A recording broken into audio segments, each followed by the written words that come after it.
Bem-vindo à Tribo TDAH, o podcast que hiperfoca na sua vida. Eu sou a Tata Finoto.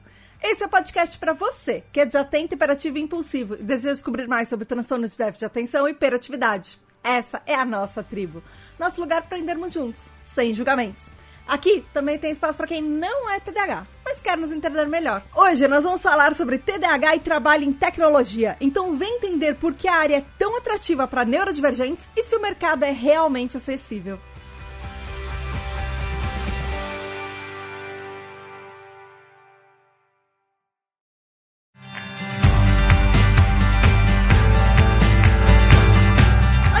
Tudo bem? Aqui é a Tata Finoto, criadora da Tribo TDAH, e neste mês é o mês do trabalhador, e eu sei que o dia do trabalhador já foi, mas a gente vai continuar falando de trabalho aqui neste podcast, porque acontece um fato na nossa tribo que é muito curioso. O nosso grupo de apoiadores acabou sendo o maior grupo de TI involuntário da internet. Parece que tem uma reunião de pessoas que trabalham com tecnologia. E nos últimos anos eu descobri que a quantidade de pessoas neurodivergentes que trabalham com tecnologia é absurda. E aí hoje a gente vai desvendar este mistério, falar sobre a área de tecnologia. Você que talvez participe dessa área, que seja talvez um programador, ou você está cursando faculdade, fazendo cursos, entrando na área, tentando descobrir se é alguma coisa que vale a pena e você é neurodivergente. Bem-vindo! Talvez esse episódio ajude você, ou talvez, eu não posso garantir que de repente você não vai sair daqui desanimado. Mas, enfim, é como todas as histórias de trabalho, sempre tem lados que a gente gosta de falar e outros que não necessariamente. Mas, antes, recadinhos da Tata.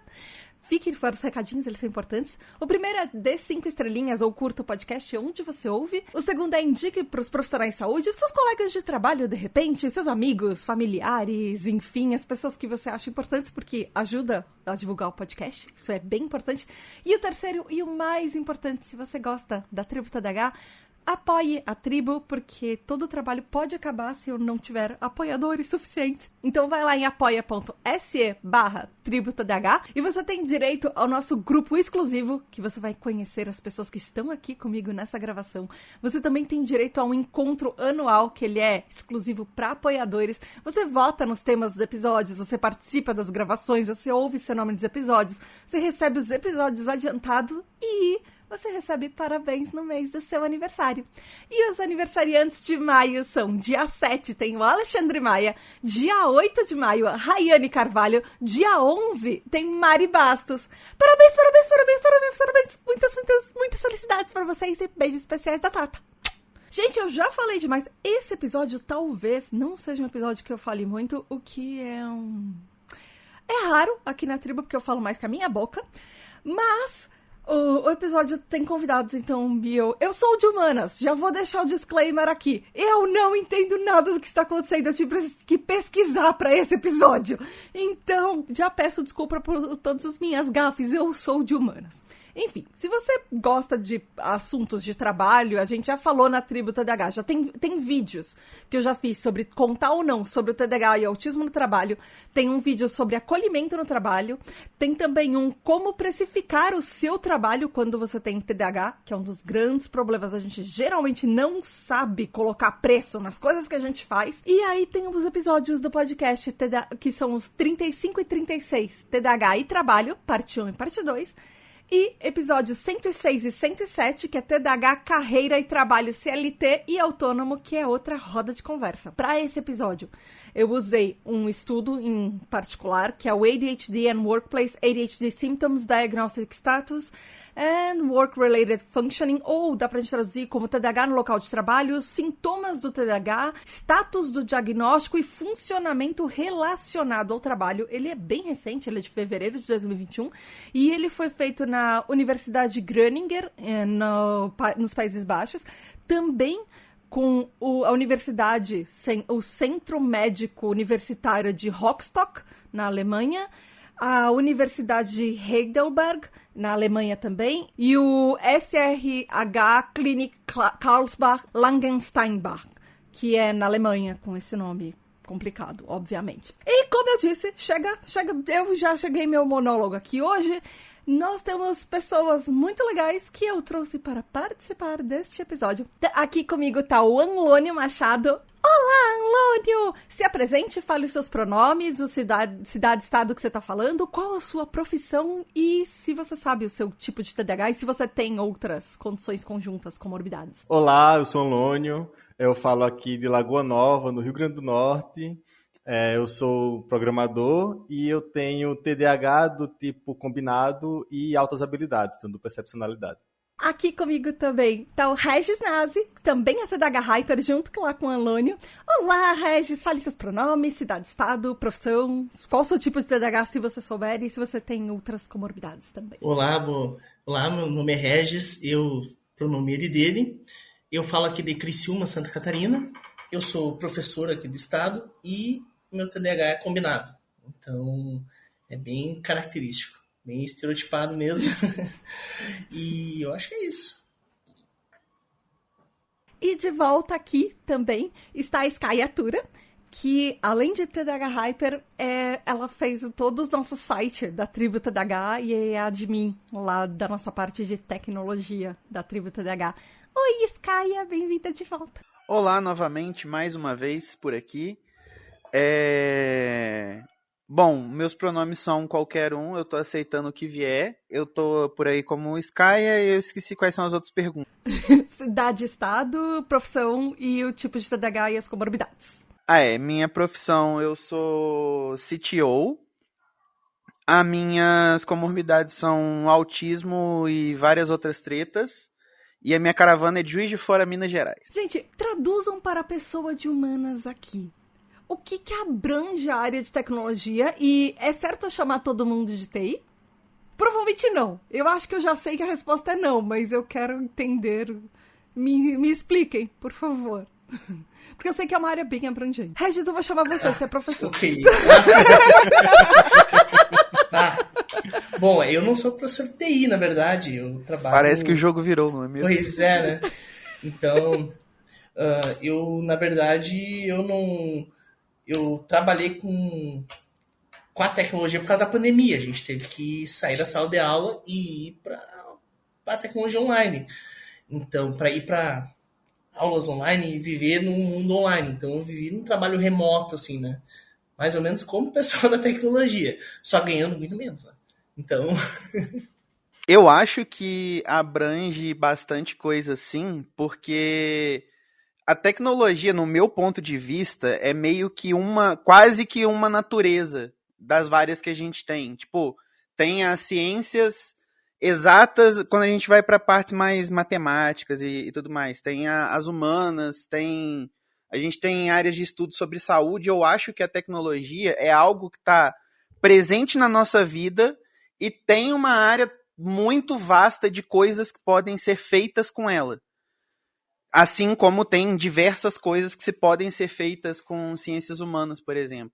E eu acho que o principal ponto que faz ela ser até meio nebulosa nesse sentido é que é até meio difícil de dizer aonde que a tecnologia começa e aonde que ela termina. Porque ela meio que serve para poder potencializar outras coisas. Outras coisas que já são feitas de outras formas e vão sendo feitas de maneiras muito mais eficientes e talvez até muito mais automatizadas. Então é difícil separar o que é a tecnologia ali e o que não é mais. E por que eu não posso chamar tudo de TI? Eu acho que você pode chamar tudo de TI, tá tudo de boa. Então tá, pronto. Eu vou continuar usando TI pra tudo.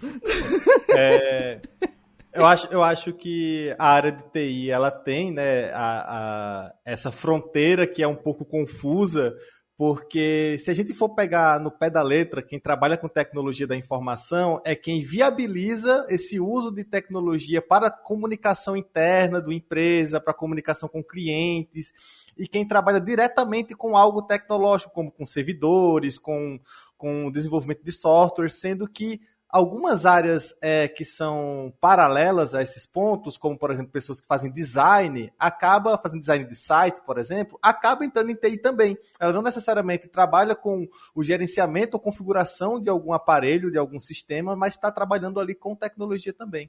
Então, TI tem essa fronteira ali que é um pouco dúbia, mas ainda serve como um termo guarda-chuva que se refere ao grupo.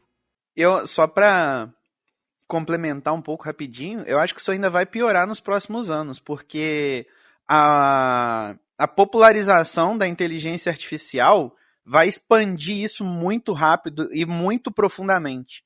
Porque cada vez mais pessoas que têm menos conexão com tecnologia estão fazendo algum tipo de processamento de dados ou algum tipo de análise, ou então até, tipo, pessoas que são independentes estão utilizando da tecnologia até porque são obrigadas mesmo, mas elas precisam entender como é que funciona um SEO, elas precisam entender como é que funciona o algoritmo do Instagram, ou do YouTube, ou do TikTok, onde ela está ali divulgando o trabalho dela. Então, vai ficar muito mais difícil de separar o que é o que é o que no futuro. E até a gente pega hoje, muitas empresas utilizam inteligência artificial à torta e à direita ali para fazer qualquer coisa.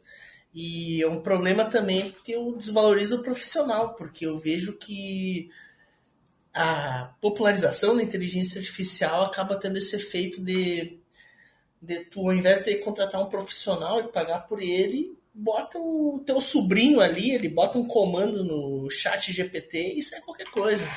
Então, né, e tem esse problema. Então, fora que o pessoal também, questão de não querer pagar e etc. Né, não querer pagar tão bem para um profissional e achar que isso não é tão importante assim. Né, até dá um problema de verdade. Aí, quando dá um problema de verdade, eles têm que chamar o cara que sabe.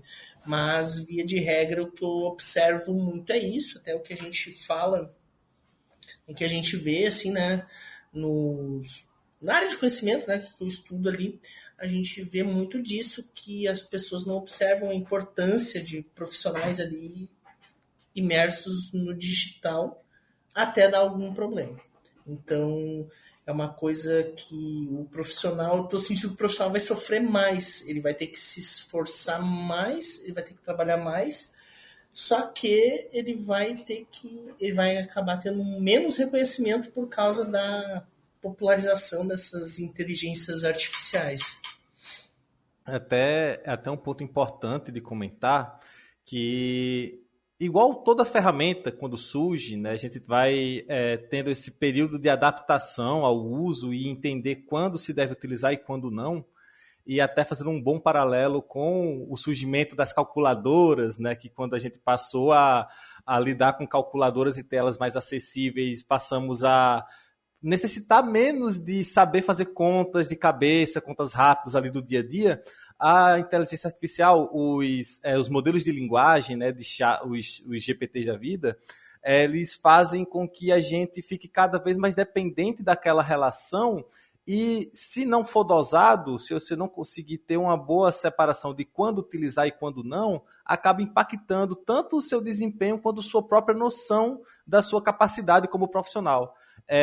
A minha noiva, que também é da área de TI, ela também é programadora, ela passou recentemente por esse problema, por ela estar se sentindo cada vez mais dependente da ferramenta, de estar utilizando o modelo de linguagem para resolver seus problemas, ao ponto dela ter parado, respirado um pouco e repensado a forma dela de desenvolver para evitar que aquilo afetasse como ela aprende e absorve as informações do dia a dia.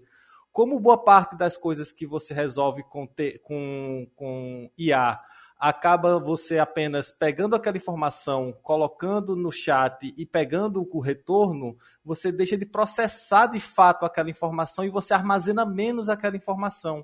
Então, a longo prazo, isso acaba prejudicando o profissional no seu desenvolvimento.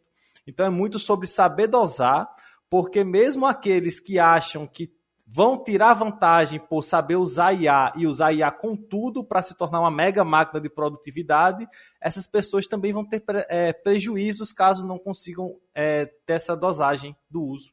Porque o negócio é que nem o conhecimento aí que a gente tem, o conhecimento a gente tem que praticar, não é aquela coisa, é que nem quando a gente pegava os exercícios de matemática lá do colégio, e se tu não fizer aquilo lá todo dia, tu não vai aprender, e a inteligência artificial deixa a gente meio assim, porque tu já não vai fazer aquela busca, tu já vai no atalho. Isso não é um problema desde que tu não saiba a linha tênue entre agora eu posso ir e agora eu não vou.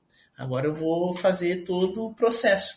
Porque aí, às vezes, tu perde a prática de leitura e tudo mais, e eu vejo que isso pode ser um grande problema, porque às vezes a gente pode desaprender alguma coisa, ou a pessoa não aprender de fato. Isso para tudo, assim, eu vejo que isso é global, não só na TI, né, mas eu vejo em todas as áreas ali de trabalho. Se tu pedir para alguém fazer um trabalho de pesquisa e ele usar o chat GPT, logo de cara, tipo, é muito mais fácil. Você vai conseguir os dados rapidamente, mas a gente perde aquele cacuete, aquela prática que a gente tinha de checar informações, de procurar ali e tudo mais, e a gente acaba ficando viciado nisso. Tem até uma coisa que eu queria, uma conexão que eu queria fazer com isso, que é o impacto que isso tem na gente enquanto neurodivergentes. Porque isso, como eu falei antes, a tecnologia ela é uma coisa que potencializa muito tudo que existe. Tudo que ela toca, ela potencializa de alguma forma. E isso vale tanto para as coisas boas quanto as ruins, como a gente comentou aqui agora. Então, entender o impacto que isso tem é muito importante. Inclusive, eu nem vejo muita gente estudando isso, não. É só meio que a nossa experiência, é isso que a gente vai tentar compartilhar. Mas a gente sabe que isso é ruim até para os neurotípicos, porque as pessoas estão realmente ficando muito dependentes, elas estão deixando de fazer o processo de pensar sobre as coisas, e aí as coisas estão ficando cada vez mais padronizadas dentro dos limites da capacidade da IA, e as ferramentas estão meio que moldando os profissionais ao invés de ser algo que potencializa ali o que as pessoas estão fazendo. E isso, para um neurotípico, para a gente está muito mais vulnerável a isso. Porque quando a IA vai lá e você faz um promptzinho rápido e ela responde uma coisa linda, maravilhosa, e você fala assim, caralho, resolvi o problema da minha tarefa que estava atrasada, agora não vão mais ficar em cima de mim porque estava um monte de coisa em atraso. E aí começa a dar uma sensação de recompensa que a gente nunca sentiu com nada.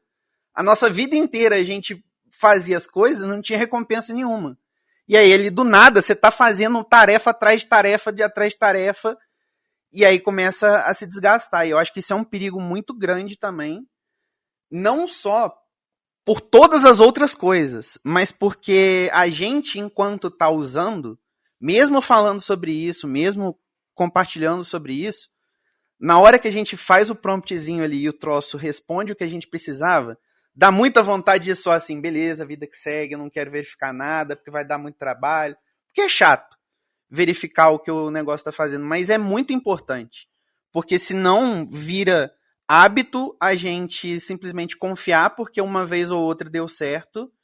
E aí quando você vê, você está deixando decisões importantes para um modelo matemático. E aí eu acho que esse é o maior perigo de todos. Faz sentido. Eu tenho até uma historinha para contar de uma coisa assim, que eu não, obviamente, não sou da área de TI, mas de vez em quando eu faço freela para a empresa de uma amiga minha, que ela tem uma agência, e boa parte do trabalho que eles fazem na agência, na verdade, todo o trabalho que eles fazem na agência, ela tem as ferramentas online para tipo Trello, para organizar o trabalho de todo mundo, deixar os textos, colocar os posts de redes sociais e tudo. E aí, muitas vezes, as pessoas que fazem os textos fazem no chat GPT. Eu descobri que eu passei um episódio inteiro da Tribo TDAH falando o nome desse negócio errado e eu até agora eu misturo letras. Mas, você enfim, tem que dar um nome. Eu chamo ele de chat Gepeto. É isso aí. Eu vou chamar de Gepeto porque vai ser porque é a ordem das letras. Enfim, o chat Gepeto, e vai ser agora isso canonicamente na tribo. E aí, não necessariamente os textos batiam com as imagens. Então, vamos supor, ela tem um cliente que é pizzaria. E aí o texto, a foto da mídia social tá falando, tá mostrando um drink, e o texto do chat GPT tá falando de uma pizza. Então eu ia lá e verificava se estava batendo tudo, e inclusive Gente, vocês acham que o chat escreve certo, mas ele não é... Ele geralmente escreve certo, mas a norma gramatical, ela não é completamente correta. Então, tem coisas que a gente pega, às vezes, que tá errado. Mas, assim, é coisa de... É detalhe de detalhe. Mas, e foi treinado para poder dar a resposta convincente, não a resposta certa. Eu acho que a linguagem é mais coloquial. Então, o chat acaba cometendo os erros que a gente comete quando a gente fala coloquialmente. Quando a gente conversa normalmente. Ele não vai, obviamente, escrever na norma culta. Então, até a peça publicitária vai escolher, em certos momentos, vai ser uma decisão criativa, você quebrar a linguagem formal que você está usando em ser mais formal ou menos formal, dependendo do que você quer alcançar. Exato. E o modelo matemático não consegue ser criativo. Se você determinar uma regra, ele não consegue quebrar ela só um pouquinho, porque aquilo ali vai fazer mais sentido. Porque se ele pudesse fazer isso, ia ser terrível.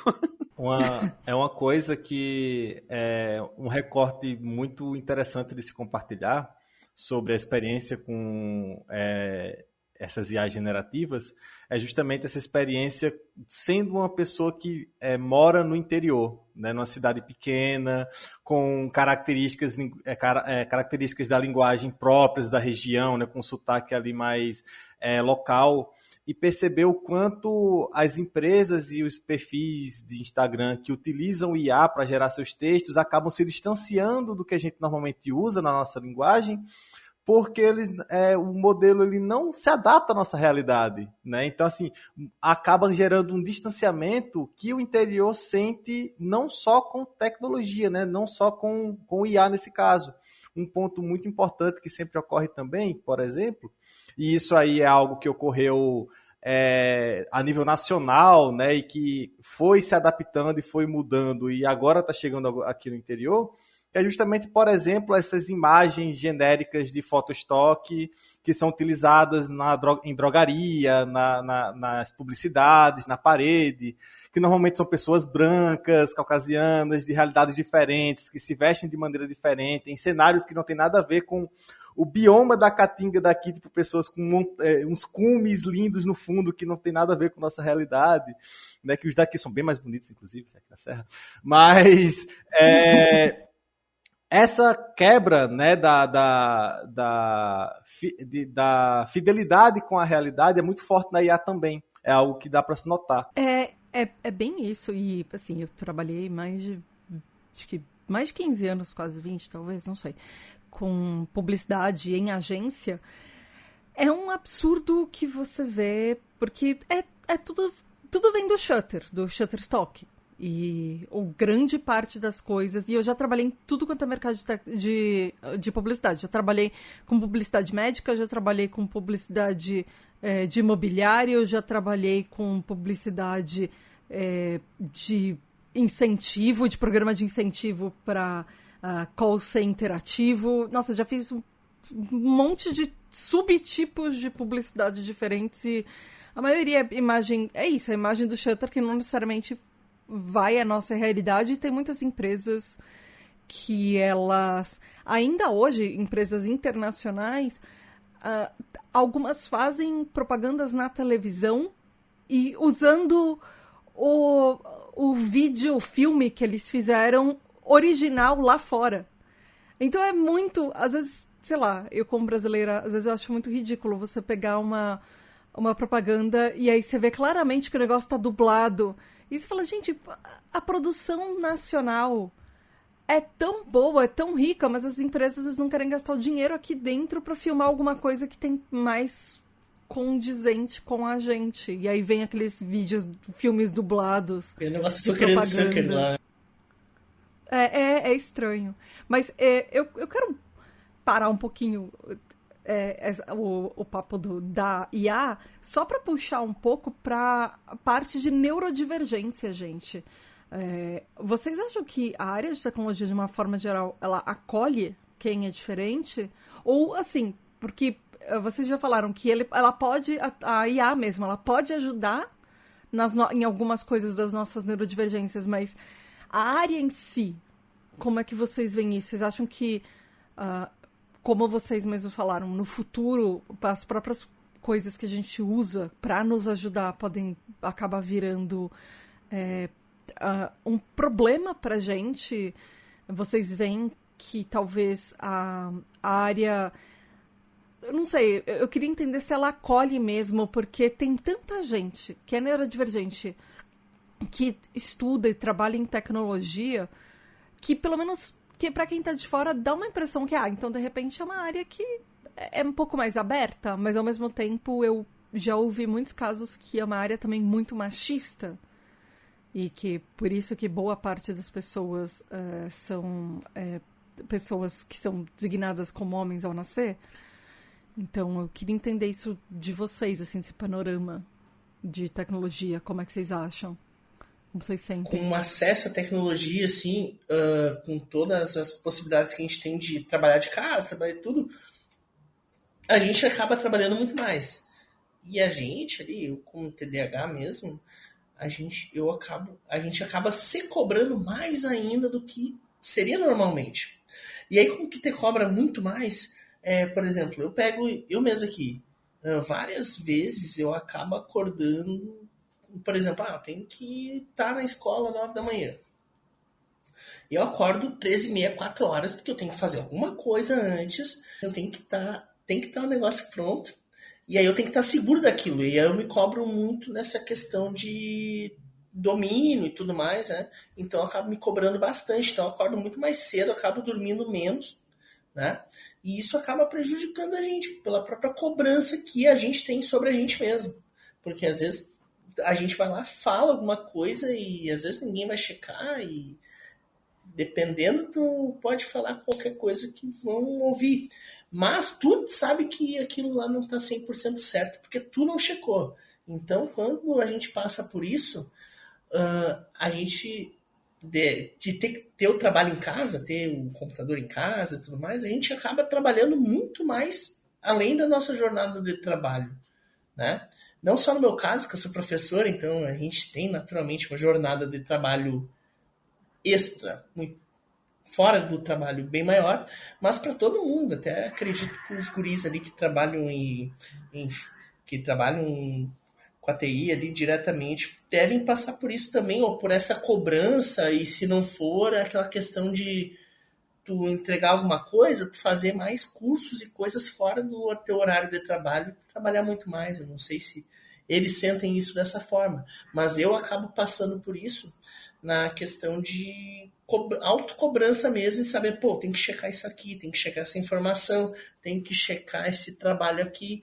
E muitas vezes tu vai lá, tu senta, aí espera ali o nosso elixir da vida ali, o Venvance, o Ritalina, o que seja, fazer aquele milagrinho e aí começa a trabalhar.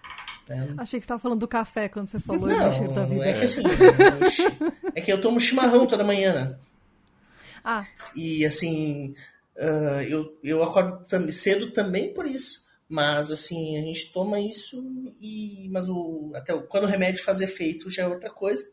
E também, mas assim, a gente corre atrás do prejuízo. Eu, pelo menos, sempre acho que eu tô atrasado. Acredito que sempre acho que tem coisa para fazer. Então é um problema, né? E na área de tecnologia é muito pior, porque tu tá com o tua ferramenta de trabalho contigo praticamente o tempo todo. Até puxando em cima desse ponto, né, da produtividade, é muito esquisito uma área que ela tem uma predominância, tem uma presença de pessoas neurodivergentes tão alta, e a maioria delas que competem e trabalham junto de outros neurodivergentes tem a necessidade de produção de um neurotípico.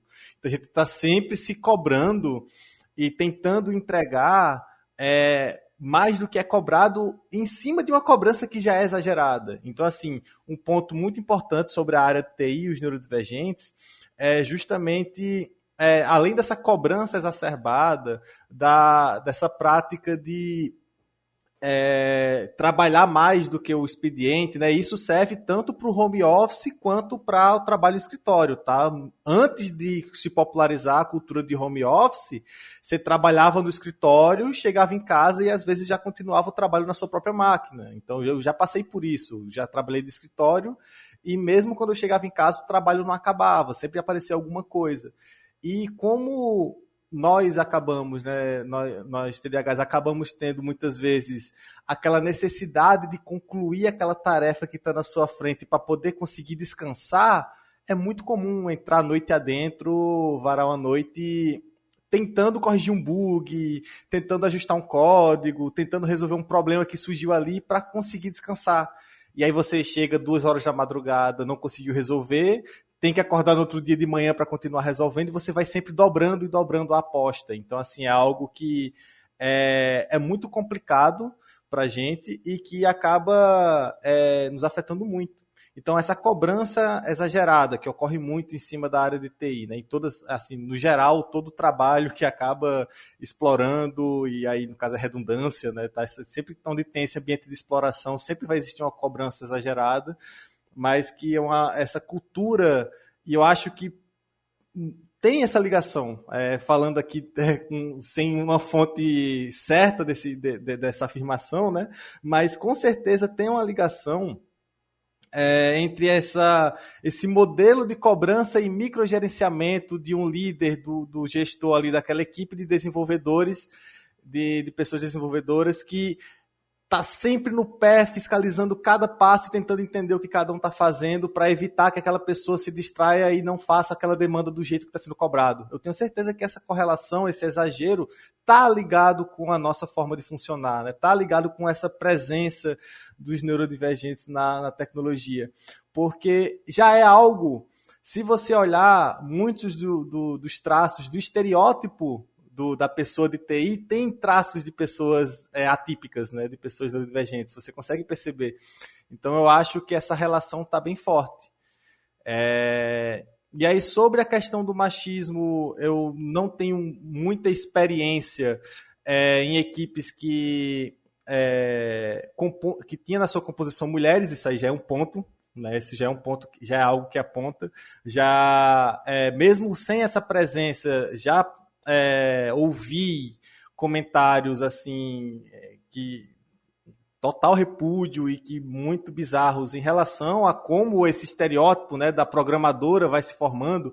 A gente tem uma imagem na comunidade que se propaga e hoje em dia está diminuindo, graças inclusive a essa presença cada vez maior de mulheres, mas de que a mulher normalmente ela não é uma boa programadora, ela vai mais para a área de design, ou ela vai mais para a área de gerenciamento, e que para a parte de desenvolvimento é melhor um homem. Então, essas construções elas estão se desconstruindo hoje em dia, mas ela já foi muito mais presente, né? Então, mesmo no ambiente onde não se tem mulheres, é capaz de você escutar esse tipo de comentário. Nossa, não faz sentido. E eu tenho certeza que as pessoas que falam isso, no dia que chegar uma pessoa não binária, ou uma pessoa trans, ela vai dar um nó na cabeça, a pessoa vai explodir. Inclusive, tem até uma prima minha que diz que é guria de TI, porque são poucos realmente. E também eu acho que aí vai mais para a questão social de que a gente já tem um ambiente machista hostil na sociedade em geral. Mas, ali, por exemplo, em ambientes que vão ter poucas mulheres, isso deve ser muito pior, né? Porque aí vai ter uma ou duas ali, às vezes a pessoa no ambiente às vezes vai ser complicado mesmo, né? Então, ainda mais que a gente sabe que um ambiente que tem muito homem é complicado, né? Então, até fala que os nossos primeiros 50 anos da adolescência são bem difíceis, né? Então, é algo assim bem complexo, até na engenharia e tudo, agora que está começando a entrar mais mulheres, né? Porque além do ambiente lá, para você chegar lá, muitas vezes vão falar assim, pô, não, tu tem que ser professor, tem que ser enfermeiro, tem que ser não sei o quê, né? Ninguém fala assim, não, vai ser programadora, olha que legal, né? É difícil você ver alguém falando isso para uma menina, uma criança, sabe? Então, essa desconstrução vai levar um tempo ainda. Mas, se a gente for ver, já tá difícil para homens neurodivergentes, para mulheres deve ser muito pior, porque a cobrança é mais... deve se sentir mais cobrada ainda por ser mulher e por ser neurodivergente também. Vai juntar tudo, né? A questão da cobrança, né? Eu conheço casos de... Você falou de engenharia e eu lembrei de um caso que eu conheço que a pessoa não conseguiu, a menina não conseguiu terminar a faculdade por causa dos próprios professores. E assim, ela passou numa das melhores faculdades que tem, nas melhores vagas, e os professores desincentivavam falando que ela era muito bonita para ser engenheira e que ela tinha que focar em alguma outra coisa e fazer alguma outra coisa da carreira, e os professores pegavam no pé dela. As notas eram mais baixas, e mesmo que ela apresentasse trabalhos excelentes, eles tentavam minar ela porque eles achavam que ela não estava do padrão da faculdade. Ela era, além de ser mulher, ela era muito bonita para estar ali. Então, se fosse feita, que nem o seu Jorge, né? Se fosse feita, tudo certo. Né? É ridículo. É ridículo, né? Enfim. É impressionante. Dito tudo isso, eu acho que a principal característica que faz com que tenha mais neurodivergentes, né, na tecnologia em si é o fato de que a gente tem certas características que, no geral, nos prejudicam bastante, mas num ponto específico, que é no mercado de trabalho com tecnologia, isso pode ser usado de maneira que vai fazer muito mal pra gente, mas que, nossa, pro mercado de trabalho vai ser maravilhoso. Porque a gente já tem uma autocobrança que vai se carregando ali desde a infância, de todas as coisas que a gente acha que está, entre aspas, ele falhando, com todas as cobranças que são incompatíveis com o que deveria estar sendo feito ali ao longo de toda a vida, e vai gerando aquelas inseguranças que fazem com que a gente queira se provar para um chefe, ou para uma empresa, ou para alguma coisa assim, e aí você vai, não, eu preciso resolver isso daqui, não, já tem um monte de tarefa atrasada. Quando, na verdade, se você for ver, a grande maioria dos problemas é com a própria gestão, porque a gestão não está fazendo acompanhamento das suas tarefas como deveria ser, e aí isso acaba jogando em cima das pessoas, e como a gente já tem essa autocobrança muito natural, isso é muito conveniente para a área de tecnologia. Então a gente começa a ser recompensado por ter um comportamento que para nós é negativo. A gente começa a ser recompensado quando a gente tem um hiperfoco, como se isso fosse algo maravilhoso, algo idealizado, que todo mundo deveria ter. O profissional ideal é aquele que hiperfoca ali de 7 horas da manhã, 7 horas da noite sem parar. E mesmo que isso esteja ali ferrando com o nosso rim, ferrando com a nossa cabeça, com o nosso corpo, com a nossa família, com os nossos relacionamentos, com as nossas amizades, mas o hiperfoco tá rendendo. Enquanto tá rendendo, isso não é problema para ninguém. Tanto que, inclusive, eu tinha diagnóstico de TDAH desde os 7 anos de idade, e depois da vida adulta eu só fui conseguir ter remédio para TDAH com 27 anos. Porque durante a maior parte da vida adulta eu não tive problemas profissionais. E aí foi só quando eu comecei a ter problema profissional que o meu TDAH passou a ser um problema válido a ser tratado. Porque enquanto eu estava ferrando com todo o resto, não era um problema. Mas quando ferrou com o trabalho, aí tem que socar remédio para dentro que tem que resolver logo. Isso vem muito do modelo, que vem até é um modelo científico de pesquisa, que o TDAH até anteontem, praticamente, até pouquíssimo tempo atrás, ele era visto só como o que a gente precisa resolver. Eu vou falar isso no futuro, porque já está gravado, mas até num próximo podcast, eu já vou dar um spoiler que tem projeto extra da Tribo TDAH chegando por aí, spin-off, mas existe um modelo novo de ciência que está sendo feito, que ela foca na visão neurodivergente, não dos problemas, mas como a nossa vivência em sociedade pode ser melhorada e se tornar mais acessível. E porque é exatamente o que você falou, Skaya. Até hoje, o modelo que a gente tem de neurodivergência, não só TDAH, mas autismo também, ele é praticamente assim, um modelo médico. Nós somos um problema que precisa ser tratado e o único jeito de tratar é ou medicamento ou terapia e como nós podemos ser mais produtivos na sociedade. E meio que tudo que a ciência estuda da gente é isso. Como eles podem consertar a gente no padrão neurotípico. E isso é um ponto. O outro de tudo que você falou, eu fiquei martelando uma coisa na minha cabeça. Traduzindo, tudo que você disse o mercado é tóxico e ele preda nas nossas piores características ou nas nossas maiores vulnerabilidades e usa isso contra a gente, é isso? Exatamente, precisamente isso. Porque até na TI tem aquela imagem de que a pessoa não vai estar lá. Parece publicidade. A pessoa não... me senti em casa. A TI, a pessoa não vai ser o rosto da empresa ali que vai estar ali na frente, que todo mundo vai ver. Não, a pessoa vai estar... o estereótipo é que a pessoa está lá se ferrando nos bastidores lá para fazer o negócio acontecer. E daí, quando ela tá lá super focada, tá ótimo, beleza. Né? Então, é um estereótipo que se tem. Não sei se o pessoal concorda, mas é uma coisa que se vê. E que, enquanto tá ali rendendo, show de bola, beleza, vai lá.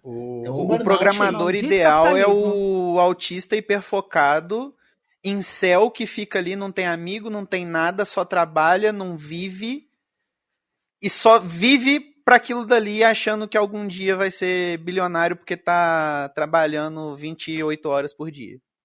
Esse foi o estereótipo que eu bati na faculdade, assim. O que diziam que eram os melhores programadores era esse, e diziam, olha, quem tá recrutando e tá fazendo ali a seleção, olhar para esses aspectos. Então, assim, eles, já buscam essas características, já olham com outros olhos pra gente, sabe? Acaba que algo que normalmente era repudiado na sociedade passa a ser atrativo para a parte exploratória. Então, é muito bizarro isso. Um ponto que é bom destacar, e aí já começa a entrar nos relatos pessoais e perigosos para os olhos, mas é uma experiência muito comum, né? O burnout hoje, não só na área de TI, está sendo cada vez mais frequente na vida do trabalhador, mas na TI parece evento canônico de programador ter um episódio de burnout e passar meses sem conseguir ser produtivo, até anos sem conseguir ser produtivo. Eu cheguei a passar mais de ano sem conseguir produzir, sem conseguir trabalhar, sem conseguir lidar com tarefas básicas minhas, assim, de projetos pessoais mesmo, ter dificuldade de sentar e fazer algo meu, por causa de burnout, por causa de cobrança de trabalho, e é justamente em cima dessa nossa fragilidade do hiperfoco. É algo que eu não percebia o quanto eu estava sendo manipulado enquanto trabalhava, sabe? Essa experiência que causou o burnout, ela era uma equipe pequena, é aquele modelo de empresa pequena que acha que é startup e por ser startup pode ser de qualquer jeito. Isso é muito comum na área de TI. É uma empresa com poucos programadores, quem gerencia a equipe de TI é o próprio dono e acaba se tornando algo que foge de qualquer boa prática, de qualquer noção de produtividade ou de efetividade das tarefas que estão sendo feitas. E eu não percebia o quanto eu era, além de incentivado a entrar em hiperfoco, eu era mantido no hiperfoco, sem perceber, com aquelas cobranças e com a forma como a comunicação acontecia comigo.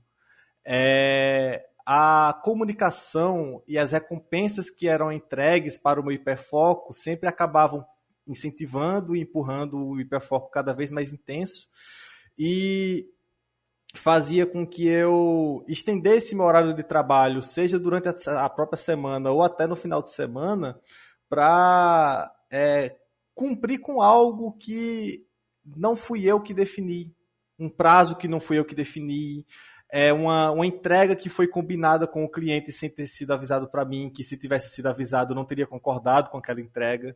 Então a entrega já é colocada atrasada, basicamente. Tipo, não é que o prazo é curto, não. A demanda ela já nasce atrasada.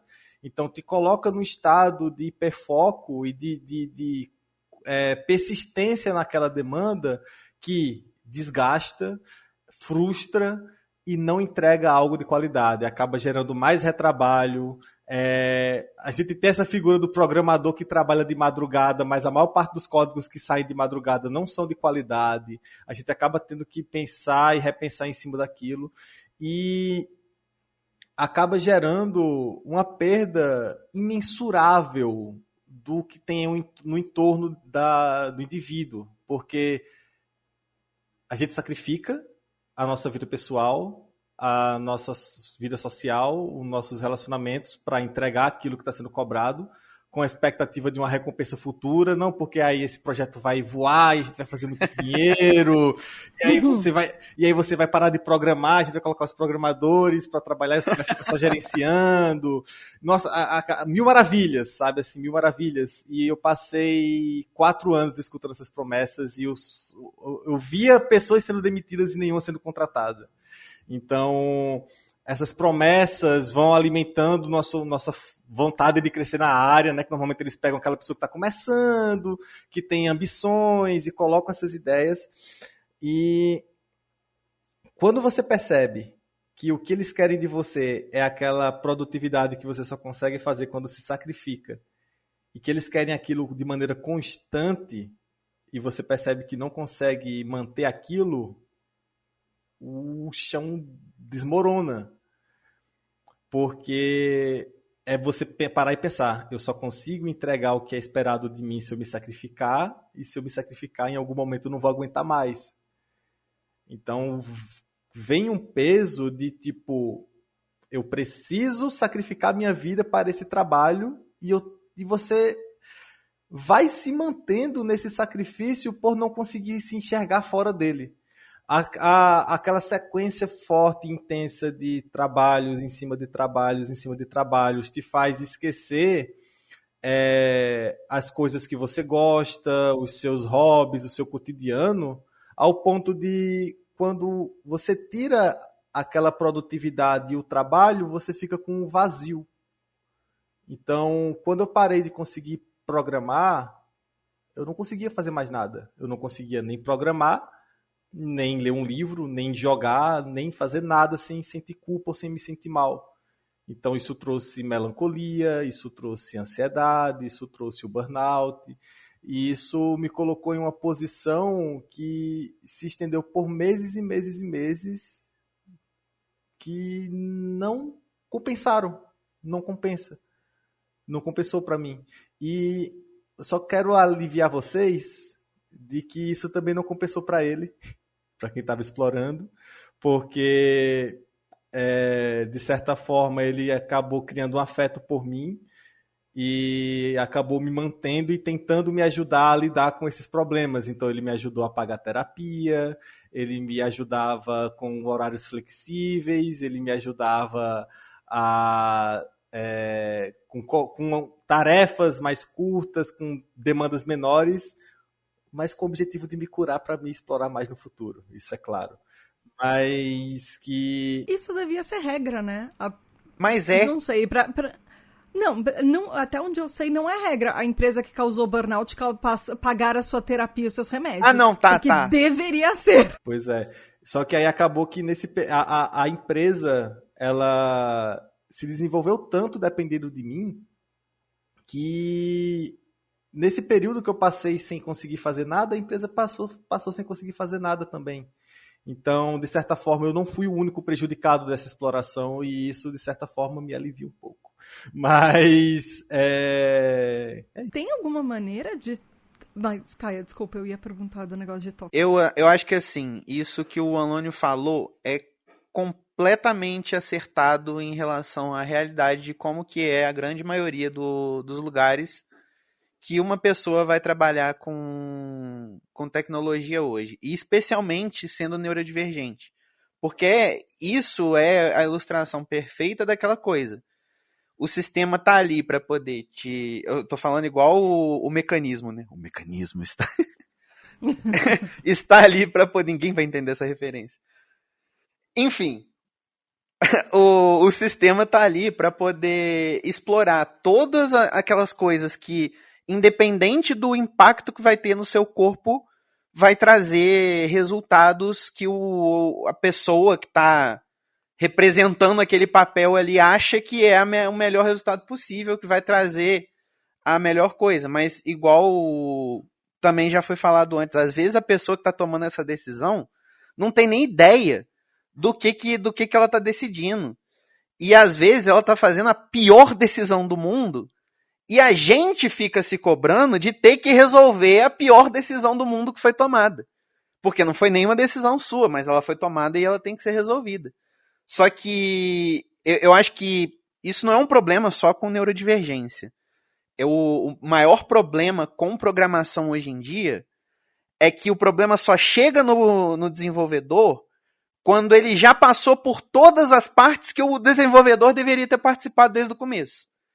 Que é entender qual que é o problema, entender qual que é a dor para poder conseguir produzir uma solução decente. Porque senão chega só um bloco de instruções para você cuspir um código que não tem valor nenhum, você não tem ideia do que tá acontecendo ali.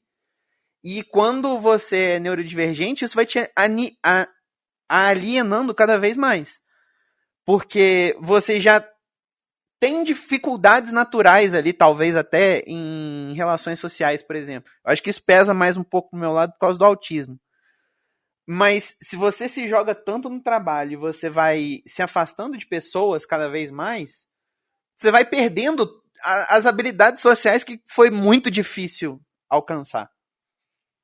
Então tem que ter muita atenção sobre isso, porque a gente não tem como controlar, não tem como evitar.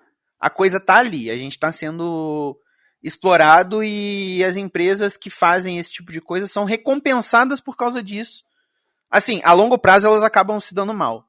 Inclusive é uma péssima coisa que quem é muito burro tem mais dinheiro, mas... Quando são pequenas elas se dão mal. Quando elas são pequenas elas se dão mal. Se elas são grandes demais elas se mantêm de qualquer jeito, mas... A gente tem consciência, mas não tem controle. A gente tem que ter controle sobre o que dá. E também tentar não se cobrar tanto por coisas que, por definição, estão longe do que a gente poderia afetar. Tipo, a gente não tem como, se uma pessoa que é um desenvolvedor iniciante ou está ali há algum tempo numa empresa e está sendo explorado nessa situação, que eu acho que é o mais comum que tem, ela não tem como ficar se culpando por decisões que vieram já de muito antes e que já chegou um furacão ali. Isso que você falou me lembra muito... Tudo que vocês falaram me lembra muito de publicidade. Mas tem uma coisa que eu aprendi ao longo dos anos em publicidade, que é uma coisa muito horrível, que as pessoas... que meio que virou... Não é que virou uma regra, mas é uma coisa extremamente comum em agências, que é as pessoas falarem, o briefing de verdade só vem depois da primeira alteração. Porque você recebe um trabalho que tem toda uma lista de instruções, conta a historinha da empresa, às vezes quando o briefing é bem feito, enfim. Mas fala o que o cliente precisa, quais as dificuldades. Não fala às vezes nem as dificuldades dele, fala assim, o cliente quer que você faça isso. Só que o cliente não sabe o que ele quer. Então, a maioria das vezes, você só vai descobrir, porque o cliente só vai descobrir o que ele mesmo quer, depois que você entrega alguma coisa que está exatamente a descrição daquilo que ele pediu, e ele fala, não é nada disso. Agora vamos fazer uma outra coisa que não tem absolutamente nada a ver com o que você recebeu, com a descrição do trabalho, que é o briefing que você recebeu. E aí você tem que fazer tudo de novo do zero. E aí parece que a pessoa... E é o que esse cara falou, parece que precisaria ter alguém ali, alguém que faz. Porque, como o Alone falou também, as coisas já chegam atrasadas. Já chegam, pra quando que é isso? Pra hoje, pra amanhã, pra ontem. Era pra 3 meses atrás. Não existe prazo. Isso quando o serviço que chega pra você não é resolver o problema que já é um projeto de 3 anos atrasado de um monte de problema acumulado que você tem que pegar um problema que não era nem seu. Mas, Tata, posso te contar um segredo muito breve aqui sobre esse negócio dessa relação que você fez? Isso aí, a semelhança não é só coincidência, não. É porque as primeiras empresas que começaram a fazer softwares, na verdade, elas vieram da publicidade, porque foi quando as revistas começaram a migrar para ter um conteúdo digital. Então, é até um problema, porque o web design, ele não é compatível com a tecnologia que a gente usa. A gente quebra muita cabeça para poder traduzir o design em código, porque o negócio foi todo desenhado para o mercado publicitário. Então não é prático você usar nada do que a gente usa para poder fazer um sistema, um aplicativo, porque o troço foi todo pensado em desenhar capa de revista. Nossa. E as semelhanças organizacionais são as mesmas, porque lá atrás, as empresas que começaram a fazer os sistemas, que viraram empresas que viraram outras e outras e outras, eram as de publicidade. Então, aquela imagem clássica de que o site é aquela coisa maravilhosa na frente e atrás é um ninho de mafagafos, é verdade, tá? É realmente aquilo, assim, acontece com muita frequência.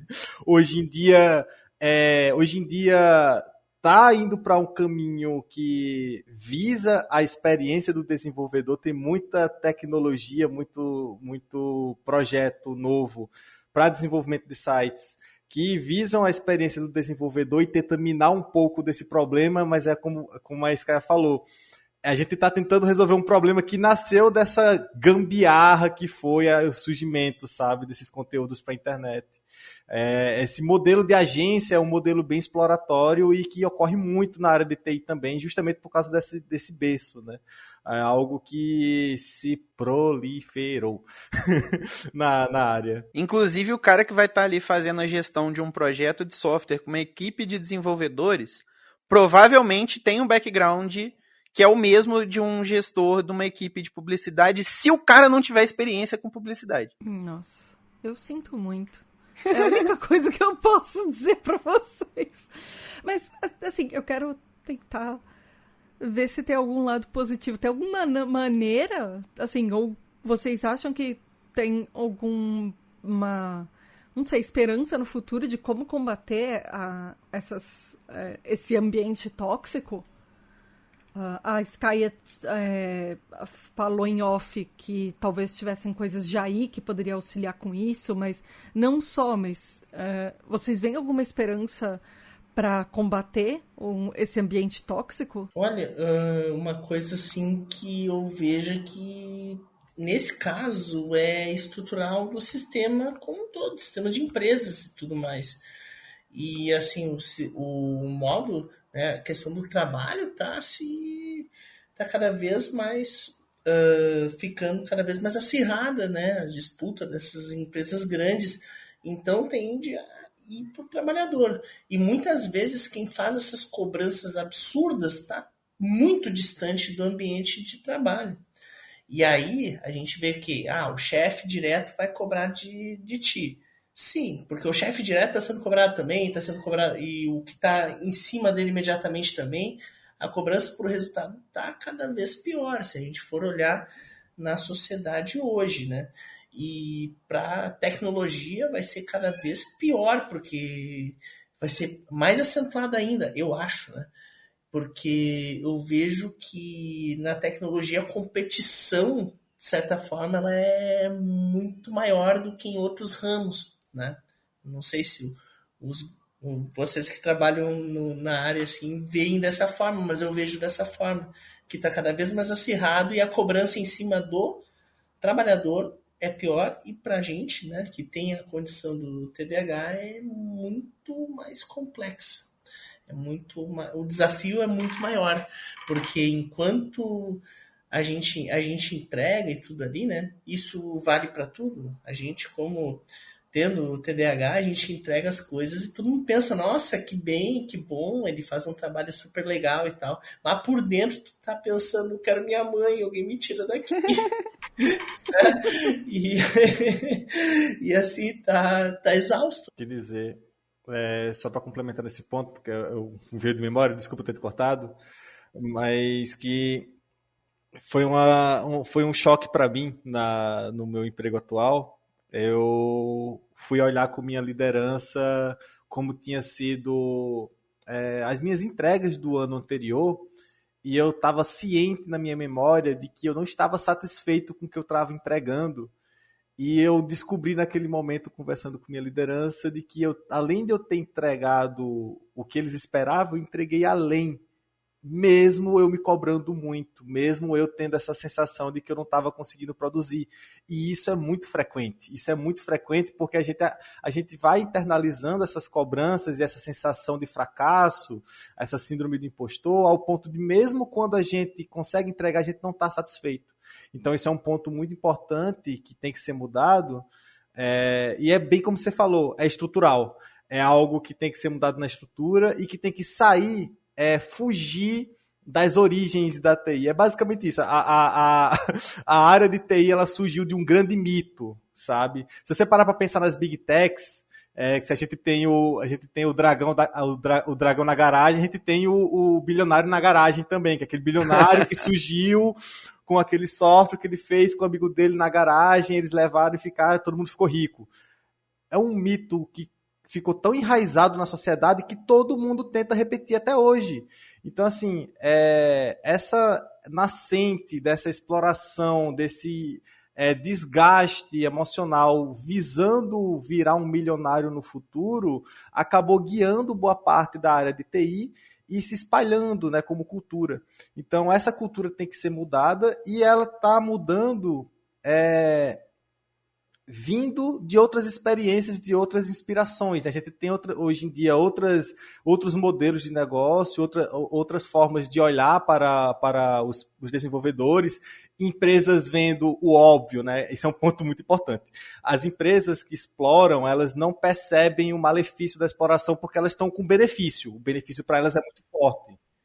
Quando toda empresa que dá um passo para trás e olha o modelo de negócio exploratório e ajusta aquilo visando o bem-estar do funcionário, ela melhora o lucro. Só que as empresas não fazem isso. É isso que eu ia perguntar, tem alguém que faz isso? Porque... Então, tem empresa que faz, aí elas mostram o resultado excelente, aí as coisas ficam muito boas por um tempo e eles pensam, eu acho que tá bom demais, vamos cortar coisa aqui. Aí fica tudo ruim de novo até alguém ter a brilhante ideia de colocar uma mesa de ping-pong no PlayStation. Nossa, uma das coisas que eu aprendi em publicidade é que 10 de 10, se a vaga fala que você tem mesa de ping-pong, sala de descompressão com rede, você nunca vai usar e 100% do tempo vai... Não por 100% do tempo, mas é 100% provável que você vá fazer muita hora extra nesse lugar e você nunca vai usar o que eles chamam de benefícios. É vaga arrombada. Se você abrir... Do pessoal ver a caixa de pizza chegando no final do expediente, já sabe, né? Olha, se você abre a página da vaga, você vai lá e dá um Ctrl F e pesquisa. Se tiver pizza, ping-pong, bermuda ou chinelo, esquece. Tipo, qualquer dessas palavras que tiver no texto, vai embora. Nem nessa linha mesmo. E, inclusive, isso é um ponto muito importante, tá? Todas as áreas foram afetadas pela pejotização, mas um dos pontos muito pesados em cima da TI foi justamente isso. Além de minar qualquer direito trabalhista e colocar uma mesa de ping-pong para substituir, a pejotização traz uma incerteza muito grande que amplifica nossa cobrança e nosso medo do futuro. Né? A gente acaba tendo um receio de estar produzindo menos, com medo justamente de ser desligado, de ser passado para frente. Né? Então, passado para trás, no caso. Então, e no caso da TI tem ainda muito de enxugamento, né? Porque eu acho que tem muitas áreas que já passaram por isso e a TI está passando por isso agora, né? Então tu olha pro teu lado, tinha um cara, não tem mais, tu olha pro outro, tinha outra pessoa ali, também não... E aí tu vai internalizando, fica cada vez pior, né? O Onlônio basicamente descreveu a história da minha radicalização política e o porquê que eu virei comunista. Em poucas palavras aí.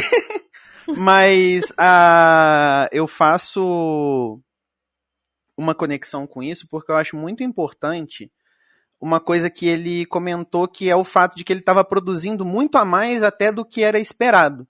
E isso não é bom, por incrível que pareça. Isso não é bom para ninguém. Não é bom para quem está fazendo, não é bom para a empresa, porque é lógico que, assim, de imediato, a empresa vai ter um boom muito grande de produtividade, ela vai pensar assim, nossa, que maravilha, ganhei na loteria. Só que ao longo do tempo, ela vai ter aquela expectativa de que aquilo dali é o que vai se manter para sempre. Para uma empresa, não existe diminuição de produtividade, só existe para cima. Uhum. Então, se você tem um boom de produtividade do nada, aquilo dali vai se tornar o normal. E quando a gente está, especialmente no hiperfoco, ou quando a gente está muito, ou está atrasado com algum problema, ou está atrasado com um problema e está hiperfocado e precisa resolver para anteontem, e aí você vai até resolver. E aí no meio do caminho você começa a ver várias outras coisas que precisam ser resolvidas também. Aí você vai resolvendo tudo para poder conseguir chegar naquela solução, porque o seu único foco é em resolver aquilo, não importa o quê. E aí naquele processo você acaba fazendo muito mais do que era necessário. Você não vai receber por causa disso, porque você não recebe pelo tanto que você faz, você recebe pelo tempo que você gastou. Mas eu não tô nem falando que, não, eu vou fingir que eu não tô trabalhando. Não é isso. Mas é o fato de que você não precisa exigir demais do seu corpo para fazer uma quantidade muito a mais do que o básico que está sendo desejado ali. Porque nada disso que sobra é convertido em algo positivo para você. Isso vai aumentar a cobrança, isso vai aumentar o estresse no seu corpo, e aí aquilo vai acumulando, acumulando, acumulando, até virar o burnout, igual o Anlônio compartilhou ali. É exatamente esse o processo que acaba acontecendo. Então eu acho que a Tata tinha, né, falado da questão do ambiente tóxico. A gente não tem como mudar, pelo menos não imediatamente, organizem-se. A gente não tem como mudar imediatamente assim a estrutura toda como ela está colocada. A gente, lógico, tem que ter consciência política, tem que defender direitos, tem que recusar, perder os direitos que já foram conquistados antes, mas para além disso, a gente também tem que lidar com as coisas que a gente não tem controle sobre. E aí até volta no ponto que a gente estava falando da IA.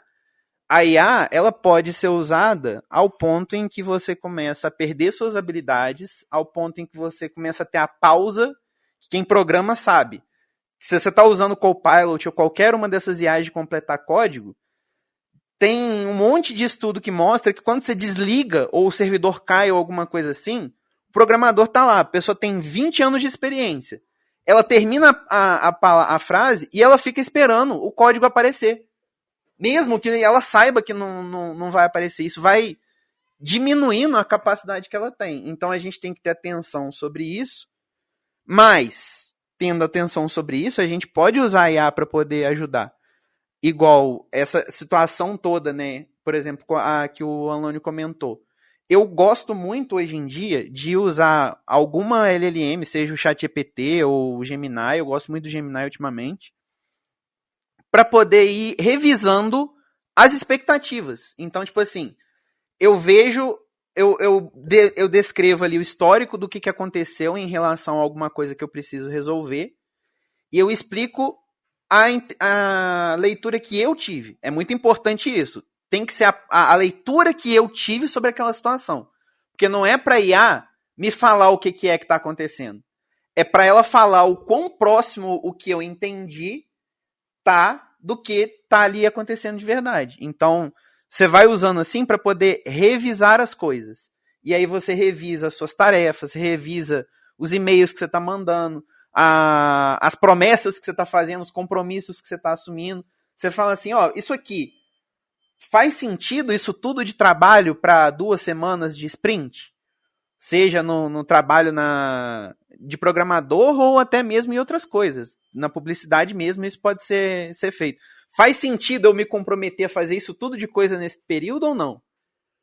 E aí você pode ir usando isso para evitar se cobrar demais. Eu acho que isso é o que eu mais tenho feito com IA ultimamente nesse sentido. Não resolve os problemas estruturais, mas ajuda a tirar um pouco do fardo da autocobrança. porque tem uma outra entidade ali mesmo que virtual te falando que, olha, isso daí é loucura. Não faz sentido você fazer isso tudo. A pessoa que te pediu isso daí não está sob efeito de coisas lícitas.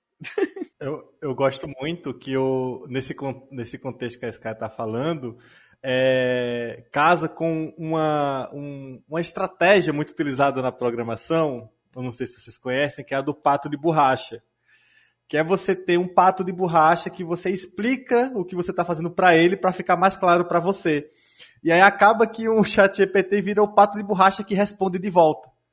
Então, assim, acaba que você consegue elaborar bem a sua ideia, e esse é um ponto muito importante. Você elaborar a ideia antes de passar pelo GPT, ele ser ali mais uma ferramenta de aperfeiçoar, de ver uma segunda visão, uma forma diferente de construir aquilo, para que você não deixe de fazer a sua parte no raciocínio.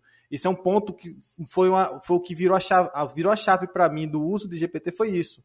Pegando até como exemplo um e-mail. Né? Se você quer utilizar uma IA generativa para te auxiliar a escrever um e-mail, no lugar de dizer para ela, eu quero um e-mail para fazer isso, isso e isso. Não. Constrói uma estrutura, mesmo que mal feita, de um texto com a ideia que você quer passar, e ele vai apenas aprimorar ou vai adaptar aquela sua ideia para uma estrutura mais formal, mais elencada ali na sua frente, e depois você vai e pega aquilo e refina para o seu gosto. Então, dessa forma, você consegue tirar esses prejuízos que a IA pode causar. Isso é bem importante. Eu pensei numa analogia maravilhosa aqui, aí eu já vou deixar a Tata falar. Desculpa, Tata. Mas é porque, tipo assim, a gente pode comparar uma IA que tá gerando texto ali pra você, tipo o Gepeto ou o Gemini, não é como se fosse uma pessoa escrevendo um texto ou digitando alguma coisa. É como se fosse um escultor que tá com um bloco de mármore inteiro, que já tem até uns ditados sobre isso. O escultor, ele não vai adicionar nada naquele mármore. Ele só vai tirar o que está em volta da escultura dele. E o que um modelo de texto faz é muito parecido com isso. Ele tem todas as possibilidades de todos os textos que podem imaginar, que podem existir. Porque é um modelo estatístico. Então, se dá para fazer, provavelmente ele conseguiria gerar. Só que nada disso existe ao mesmo tempo. Você tem que ir esculpindo a parada. Então, o seu prompt, ele não pode ser... A pergunta que você está mandando, a instrução, ela não pode ser menor do que a resposta que ele está te dando. Você tem que dar o máximo de coisa possível e pedir para ele tirar o que não importa em um determinado contexto. Essa é a melhor forma que você pode usar a IA que eu consigo pensar e falar depois de anos fazendo isso.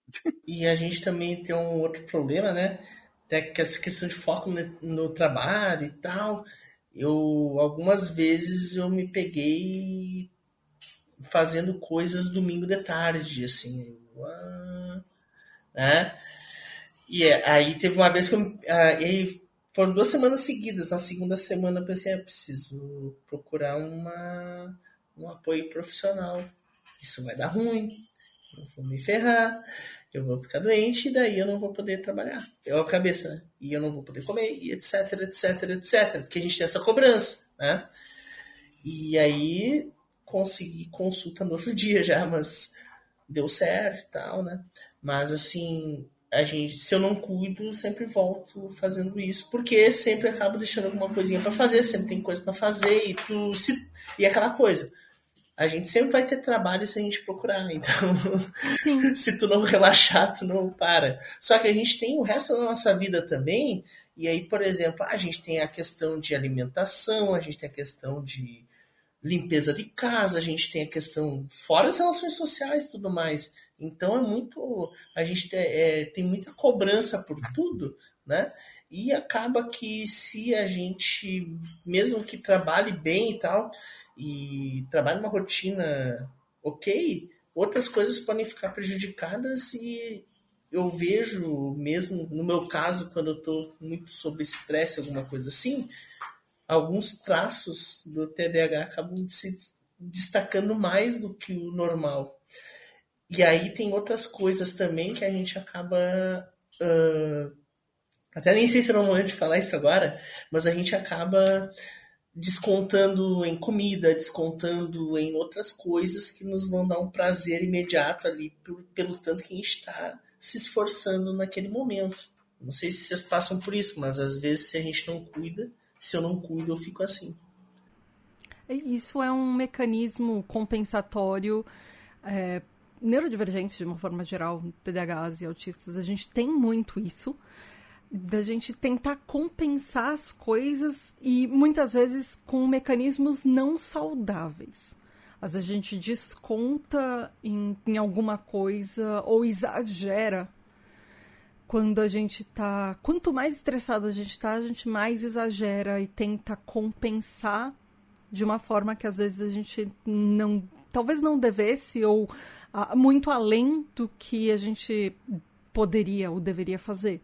Isso é muito comum e eu acho que, pelo que das coisas que eu já li, os estudos, enfim, é muito comum que a gente, como neurodivergente, a gente tenha aquela sensação de que a gente está sempre para trás. Principalmente no TDAH, com a parte de procrastinação, a gente sempre acha que a gente procrastina tanta coisa na nossa vida que a gente tem a sensação constante que a gente sempre tem mais coisa para fazer. E que a gente sempre tem mais trabalho. Então, muitas vezes a gente não consegue relaxar por completo. Às vezes a gente tá fazendo alguma coisa, sei lá, assistindo uma série, e a gente acaba fazendo alguma coisa de trabalho no meio do caminho, ou a gente não consegue terminar um capítulo de uma série que a gente tá assistindo, porque a gente vai, sei lá, tem trabalho de casa para fazer, tem alguma outra coisa para resolver. Isso é muito comum. Não, parece que a gente está sempre se movendo e a gente não consegue parar para descansar e relaxar. Uma coisa que o Anlone falou, que eu vou puxar para o estudo que eu pesquisei, é exatamente isso. O Anlone estava falando que ele teve a sensação que ele estava indo muito mal no trabalho, mas que os superiores dele falaram que não estava assim.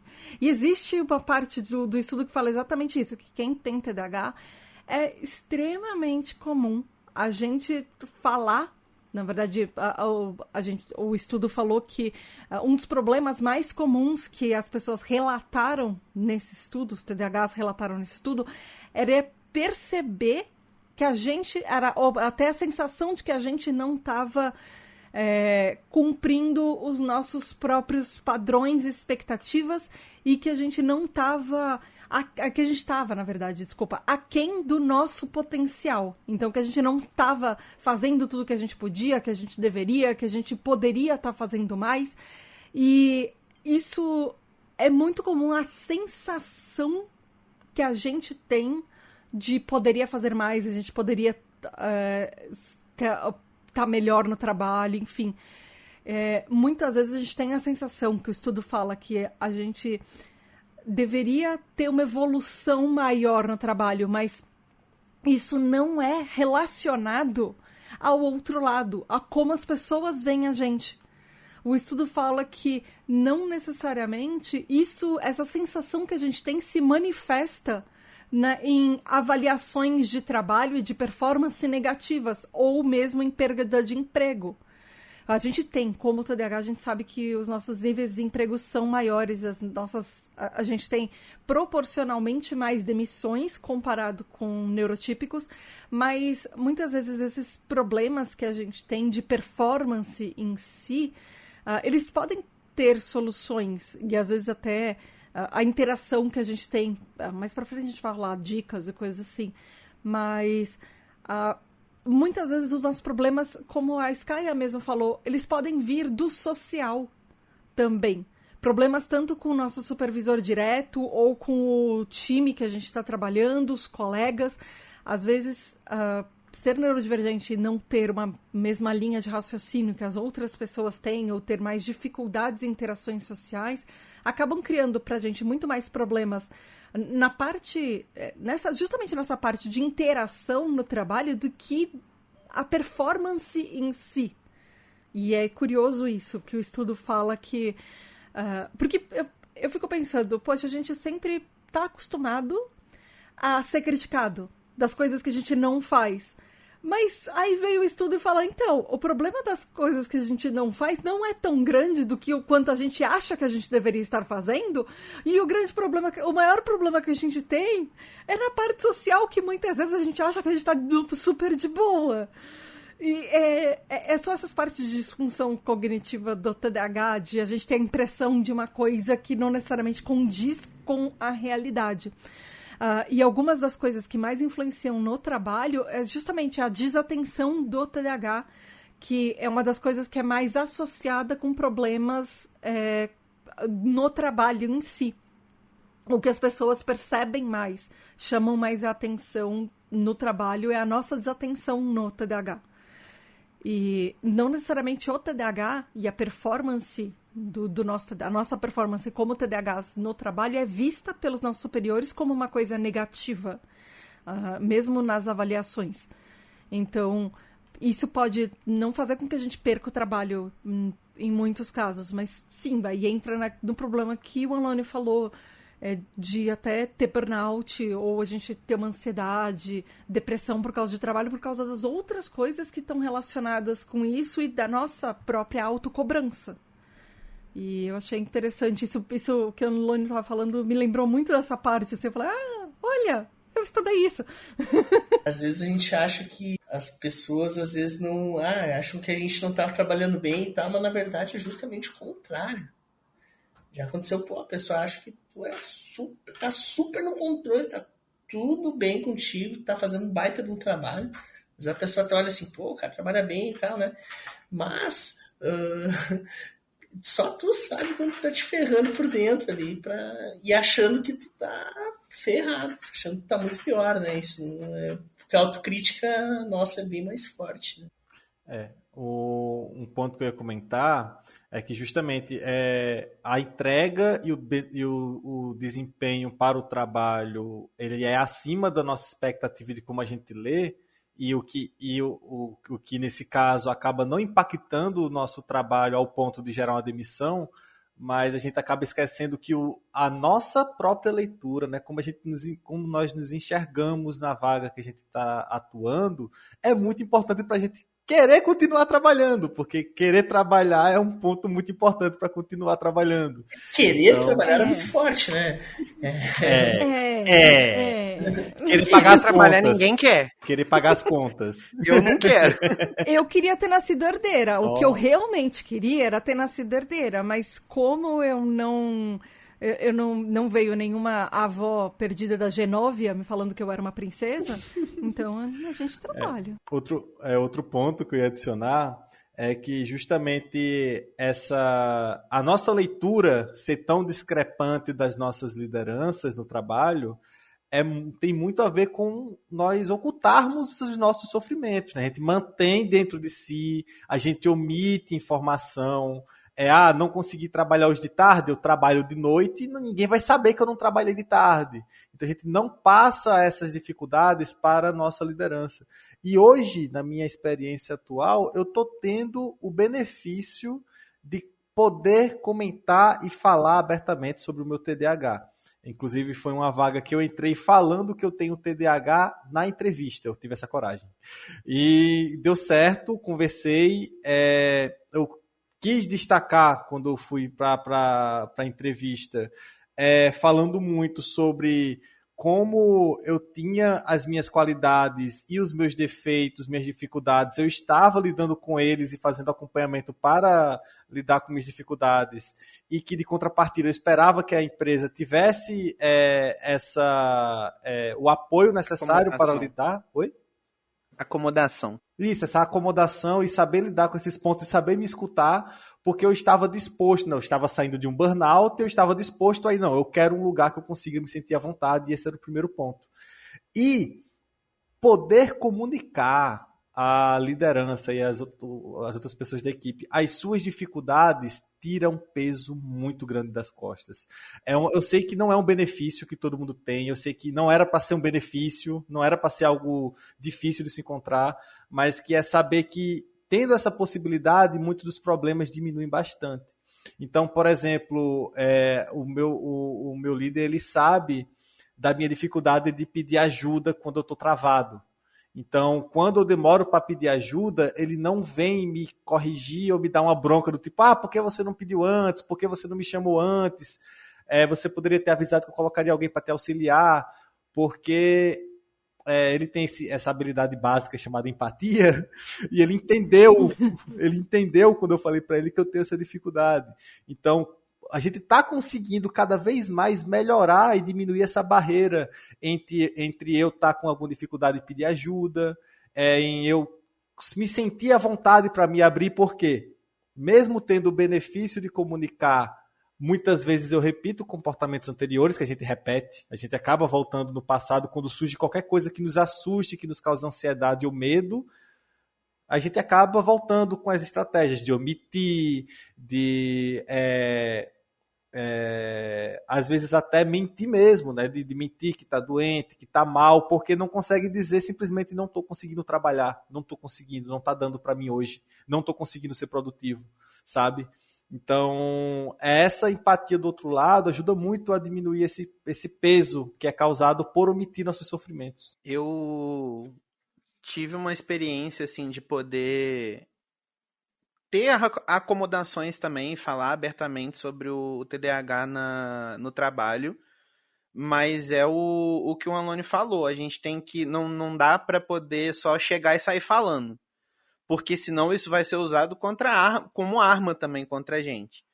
E uma coisa que eu tive que aprender ao longo do tempo para poder conseguir ter acomodações sobre era justamente de buscar terapia. Lógico que não é acessível para todo mundo, mas quando está acessível, você tá em dia com a sua terapia, você ter estratégias, ter várias coisas que existem N maneiras, não é o ponto aqui falar agora exatamente, mas tipo assim, mostrar que você não tá só, tô falando aqui que eu sou TDAH porque eu quero o que eu detesto, mas eles usam muito o termo, né?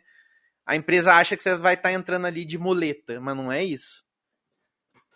Não é você tem que mostrar para eles que não é isso. Então você precisa entender o que é o TDAH, você precisa entender o que você está fazendo para poder compensar certas coisas e o que eles querem, o que você quer que eles façam por você também. Exato. Também Até porque o público geral não sabe o que é TDAH.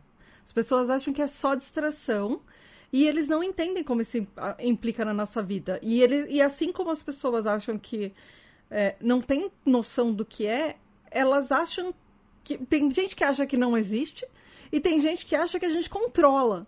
Então, a quantidade de pessoas que falam todo mundo tem um pouco disso é absurda. Então, eu concordo com você quando você fala que tem que ter algum...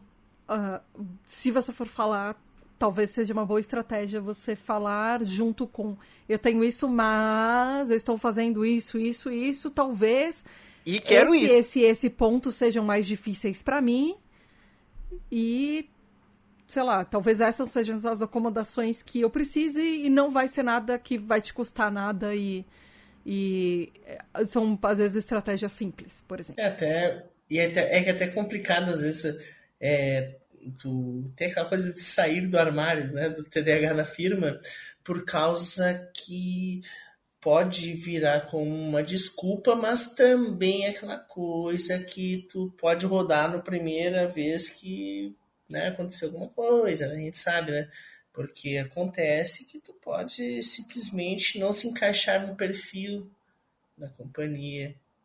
Pode ser, né, a gente tinha que cortar alguém, aí que coincidência, né? Então match cultural. O fit cultural. Fit cultural. Isso aí. Isso. Maravilha. Cultural, isso. Então é bem complicado, né? E ao mesmo tempo, ali, quando tu não fala nada também, é aquela coisa, tá bem, tá produzindo, beleza. A partir do momento que teu nível baixa, digamos assim, porque tu não consegue mais virar à noite, porque tu não consegue mais fazer as coisas no ritmo que tu acostumou os outros a esperarem de ti, fica complicado também. Então, a gente tem em áreas, quando a gente trabalha com tecnologia, a gente trabalha com internet, computador, a cobrança, a gente não tem mais aquela coisa que tinha, por exemplo, sei lá, minha mãe era técnica de enfermagem. Beleza, ela trabalhou, ficou lá no hospital, lá continuar a trabalhar, trabalhou lá, voltou para casa, acabou o trabalho. Não tem mais nada, né? E hoje não, a gente não desliga. E então isso é muito prejudicial pra gente, né?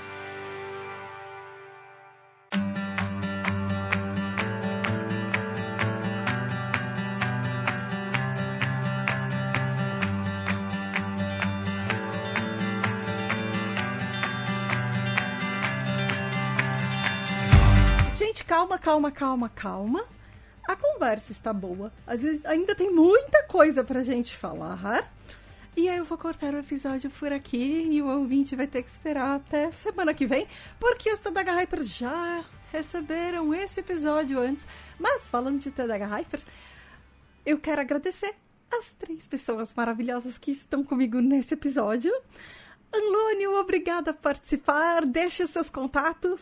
Muito obrigado também. Fico muito feliz de ter participado. Quem quiser me procurar pela internet aí, pode procurar o Anlônio, vai estar espalhado por aí, mas principalmente no Instagram. E na Twitch também o canal é o Anlônio. Tá parado agora, mas voltando aí em breve com as atividades. É isso. Obrigada. Skaya, e você? Deixe seus contatos. Obrigada por estar aqui de volta. Eu que agradeço. Vocês podem me encontrar em qualquer lugar como Skyatura. É meio difícil de escrever, então vai estar aí na descrição. E é isso, eu não estou produzindo nada por enquanto, mas eventualmente a gente se esbarra. Regis, obrigada por estar aqui de volta também. Eu agradeço aí o convite, poder participar aqui a primeira vez. Meus contatos, eu tenho no Instagram, rnase55, pode seguir lá. E é isso, um abraço a todos. Gente, então é isso por hoje. Você sabe que você pode conversar com essas pessoas maravilhosas lá no grupo de apoio da Tribo TDH. Você vai lá em apoia.se/TribuTDH e todo o trabalho da tribo depende literalmente de você para continuar. Então, apoie, por favor. E sabe o podcast spin-off que eu disse que eu estou trabalhando há 1 ano? Você só vai descobrir sobre ele lá na Tribo TDH. Então, gente, vai lá. Além do grupo secreto, você tem direito ao encontro anual que acontece. E também você pode votar nos temas dos episódios, você ouve seu nome nos episódios, enfim, é bem legal por lá. Vai lá em apoia.se/TribuTDH. Até semana que vem. A gente continua com esse papo. E é isso. Beijos da Tata. Tchau. Vamos dar o tchau coletivo. Tchau. Tchau. E muito, muito, muito obrigada aos nossos queridos, incríveis, maravilhosos TDH Hypers, que são os apoiadores da Tribo TDH e fazem tudo isso acontecer.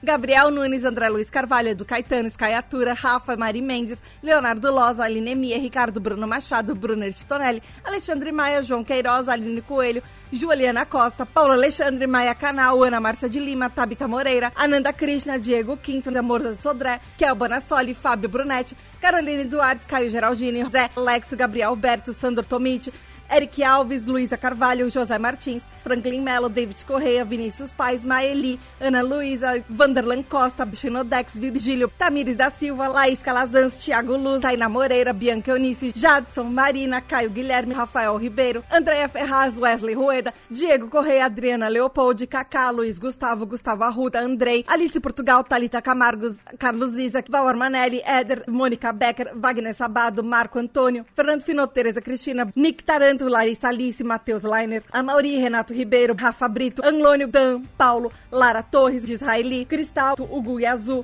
Vinícius Carvalho, Guilherme Burjac, Marcelo Biassucci, Mariana Branco, Anderson Torquata, Ivana, Nayara, Héctor e Ritter, Natália Gonçalves, Samuel Fabel, Cássio Plácido, Jairo Vitor, Eduardo Maldonado, Gabriel Codas, Marcos Augusto, Gabi Luiz Martinez, Eber Pereira, Júlia Maria, Isa Oliveira, Silvia Flua, Matheus Barbosa, Heloísa Berto, Hernandes, Samuel Miranda, Caio Figueiredo, Prima Ariane, Sônia Kemi, Namatos, Frander Barcelos, Regis Nazi, Raquel Madeira, Michele Senseverino, Felipe Lins, Thiago Jefferson da Genor, Érica Moura, Carla Pereira, Luiz Antônio Almeida, Xeristone Alberto, Mais Santana, Sara Rodrigues, Fernanda Quintas, Marcos Vinícius, Mari Bastos, Maurício Martins, Raiane Carvalho, Bruno Miranda, Alice Machado, Hanna, Rodrigo Ken.